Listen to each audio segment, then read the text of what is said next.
छेड़ा जाए, अगर फिर खून खराबा हुआ। लॉ मिनिस्टर साहब आपने बहुत अच्छी बात की, लेकिन साथ साथ इन जजों को बताएं कि ये फितना तुम पैदा कर रहे हो, ऐसे फैसले दे के हम नहीं। ये फितने नहीं होने चाहिए, यहां तक तो मैं आपके साथ हूं, लेकिन फितना पैदा करने वाले को कितनी बड़ी सजा मिलेगी, एक बार फिर माशाल्लाह खड़े होकर ये भी बता दीजिए कि जो इस 25 करोड़ आवाम में फितना पैदा करता है, जो पता नहीं कितनी लाखों में तनख्वाहें लेकर इस कौम को अपनी कलम के जरिए इस आग में झोंकना चाहता है, हमारे ईमानों पर ज़र्ब लगाना चाहता है, हमारे जज्बात पर खेलना चाहता है, उसको कितनी बड़ी सजा हम देने जा रहे हैं, यह भी पता होना चाहिए जी।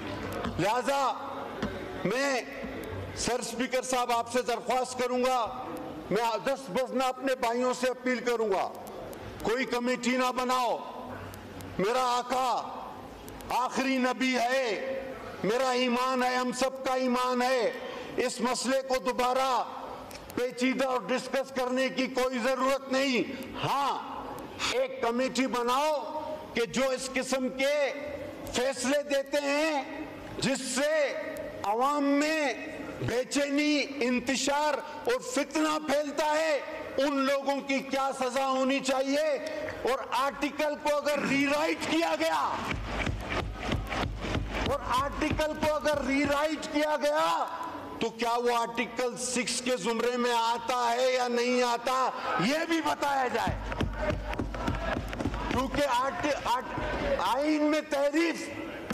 आईन में तहरीफ तो फिर आर्टिकल 6 आपके पास ऑलरेडी मौजूद है और उसकी सजा मौत है।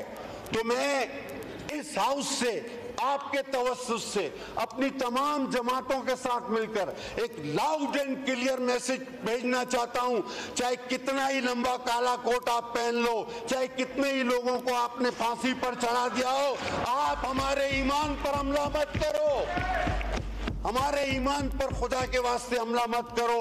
हजरत मोहम्मद मुस्तफ़ा सल्लल्लाहु अलैहि वसल्लम की जो ये बात बता दी जाए कि देखें, अगर किसी को सजा देने का हक नहीं है, और ये बात ठीक है, तो किसी को ऐसे फैसले देने का हक भी नहीं है कि लोग खुद सजाएं देने पे तैयार हो जाएं।